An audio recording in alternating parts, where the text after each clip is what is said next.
भारत ने कि कतर को मुंहतोड़ जवाब देने की तैयारी देश को अब नहीं रहना पड़ेगा। कतर पर निर्भर मदद के लिए सामने आया ऐसा देश जिसके पास है 201 ट्रिलियन क्यूबिक फीट गैस का भंडार। अब हमें नहीं बल्कि कतर को हमारे सामने झुकना होगा। दोस्तों, जैसा कि आप लोग जानते ही होंगे कि अभी कुछ ही दिन पहले कतर ने भारतीय नौसेना के 8 पूर्व अफसरों पर जासूसी का आरोप लगाकर उन्हें मौत की सजा देने का ऐलान किया है। और जब से यह खबर सामने आई है तभी से भारतीय सरकार अपने इन पूर्व सैनिकों को बचाने का हर संभव प्रयास कर रही है। असल में भारत को अपने ऑयल एंड गैस का करीब 48% हिस्सा कतर से इंपोर्ट करना पड़ता है और कहीं ना कहीं इस पूरे मामले में कतर को इसी बात का घमंड है कि भारत उसके ऊपर निर्भर है। ये चीज कतर के रवैये से साफ जाहिर होती है और इसी के लिए उसने बिना भारत सरकार को बताए हमारे पूर्व 8-9 सैनिकों को मौत की सजा सुना दी है। लेकिन भारत की मदद के लिए अब एक ऐसा देश सामने आया है जिसने कतर पर हमारी निर्भरता को ही पूरी तरह से खत्म कर दिया है। और इतना ही नहीं, ये देश हमें ऑयल एंड गैस पर 20% डिस्काउंट ऑफर कर रहा है। मतलब बैकफुट पर जाने की बारी अब भारत की नहीं बल्कि कतर की है। और अब कतर को उसकी औकात हम दिखाएंगे, जहां अपनी खैर मनाने के लिए उसे हर हाल में भारतीय नौसैनिकों को आजाद करना होगा। ये कौन सा देश है जिसने भारत की तरफ मदद का हाथ बढ़ाया है? इस नए देश के साथ संबंध बनाकर भारत को क्या फायदे होंगे और कतर को अब किस तरह से काबू में लाने की रणनीति तैयार की जा रही है? आइए इस बारे में चर्चा करते हैं। दोस्तों, भारतीय सरकार ने हमें यह भरोसा दिलाया है कि कतर में फंसे हमारे भारतीय नौसेना के पूर्व अफसरों को वहां से सुरक्षित बाहर निकालने के लिए हर संभव कानूनी विकल्पों की तलाश जारी है। साथ ही विदेश मंत्रालय ने यह भी कहा है कि वो नौसेना के इन 8 पूर्व अफसरों को बचाने के लिए डिप्लोमेटिक लेवल पर हर मुमकिन कोशिश कर रहे हैं। आप में से काफी लोगों के मन में यह सवाल उठ रहा होगा कि कतर आखिर हमें कितने तेवर क्यों दिखा रहा है? एक तरह से पूरी दुनिया जहां भारत को शक्तिशाली देश मानने लगी है, वहीं एक कतर जैसा छोटा सा देश आखिर हमारी क्यों नहीं सुन रहा है?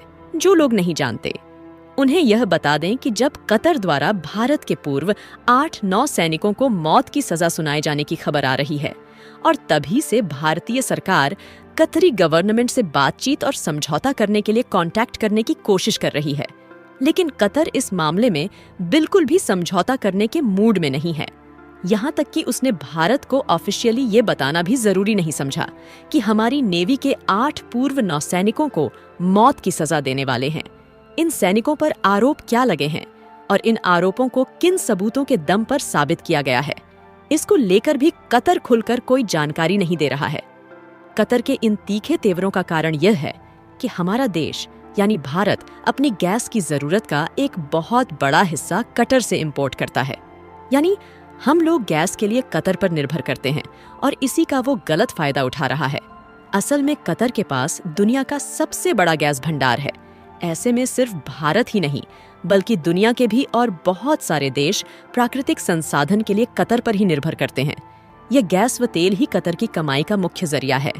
इसी को बेच कर ये आज काफी अमीर देश बन चुका है। यही कारण है कि भारत के बार बार रिक्वेस्ट करने पर भी कतर इस मामले में पूरी तरह से अपनी मनमानी कर रहा है। कतर अपने मन में इस बात को लेकर बैठा है कि भारत उसके सामने मजबूर है, क्योंकि रशिया यूक्रेन और इजराइल हमास युद्ध में दुनिया के कई देश व्यस्त हैं और ऐसे में भारत के लिए गैस की सप्लाई किसी दूसरे देश से तलाश ही नहीं हो सकती है। लेकिन भारत ने पर्दे के पीछे खेल खेलते हुए कतर को उसकी सही औकात दिखाने का पूरा प्लान बना लिया है। दरअसल जैसा कि हमने वीडियो की स्टार्टिंग में ही बताया कि भारत ने अपनी गैस की जरूरतों के लिए कतर का एक बेहतरीन विकल्प खोज निकाला है और ये देश हमें 20% का डिस्काउंट भी ऑफर कर रहा है, जो बहुत बढ़िया डील है। साथ ही इस देश के अंदर भारत की कई कंपनियां पहले से मौजूद हैं, जिनकी मदद से हम इस गैस को दूसरे देशों में एक्सपोर्ट भी कर सकते हैं। हमें पता है कि अब आप इस देश का नाम जानने के लिए बहुत उत्सुक हो रहे हैं, इसलिए आपके उत्सुकता और ज्यादा ना बढ़ाते हुए आपको बता दें कि इस देश का नाम वेनेजुएला है। आपको शायद मालूम ना हो कि लेकिन वेनेजुएला भी एक ऐसा देश है जिसके पास प्राकृतिक संसाधनों की भरमार है। अगर सिर्फ गैस की बात करें तो यहाँ 201 ट्रिलियन क्यूबिक फीट गैस के भंडार मौजूद है, जो भारत की जरूरत को बड़ी ही आसानी से पूरा कर सकते हैं। आपके मन में सवाल उठ रहे होंगे कि अगर वेनेजुएला में यह प्राकृतिक संसाधन मौजूद है तो भारत ने पहले ही इसके साथ क्यों नहीं की। तो आपको बता दें कि इसका भी एक उपयुक्त कारण है। दरअसल फरवरी 2015 के दौरान अमेरिका ने वेनेजुएला पर फ्रिज संबंधित कई प्रतिबंध लगा दिए थे। इन प्रतिबंधों के अनुसार वेनेजुएला किसी भी देश को अपनी नेचुरल रिसोर्सेज एक्सपोर्ट नहीं कर सकता था। इन प्रतिबंधों के लगने के कारण वेनेजुएला लगातार ह्यूमन राइट्स अब्यूज और पॉलिटिकल करप्शन था। इसके अलावा भी इसके कई ऐसे कारण थे। अमेरिका को इस पर सैंक्शन लगाने पड़े, लेकिन अब हालात सुधर चुके हैं और रिपोर्ट्स की माने तो अमेरिका ने वेनेजुएला पर लगाए गए प्रतिबंधों को हटा दिया है। हालांकि अमेरिका ने इस सेक्शन को अभी आंशिक रूप से हटाया है, मगर वेनेजुएला में यदि सब सही रहता है तो इन प्रतिबंधों को परमानेंटली हटा दिया जाएगा। यानी अब वेनेजुएला अपने ऑयल और गैस को पूरी दुनिया में बेच सकता है। जानकारी के लिए बता दें कि भारत की सबसे बड़ी oil and gas company ONGC विदेश लिमिटेड पिछले काफी अरसे से वेनेजुएला प्रतिबंधों की वजह से स्ट्रगल कर रही है। इस कंपनी के पास वेनेजुएला के सबसे बड़े ऑयल रिजर्व में से एक क्रिस्टल ऑयल फील्ड का 40% हिस्सा है। ONGC एक्सपोर्ट करने वाली कंपनी है, यानी भारत इसकी मदद से ऑयल एंड गैस को दूसरे देशों में निर्यात करके अच्छा मुनाफा भी कमा सकता है।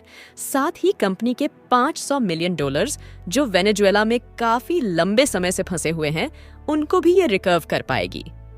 भारत और वेनेजुएला के आपसी संबंधों की बात करें तो ये काफी अच्छे रहे हैं, बल्कि इसी साल इन दोनों देशों ने अपने रिश्ते को सुधारने के लिए बात भी की थी।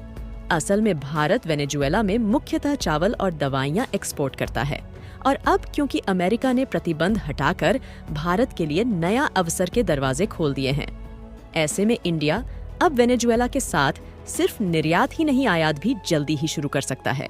यहाँ तक कि अमेरिका ने जैसे ही वेनेजुएला से सेक्शन हटाया तो भारत ने पेट्रोलियम के इस नए अवसर को बनाने के लिए तुरंत कोशिश शुरू कर डाली।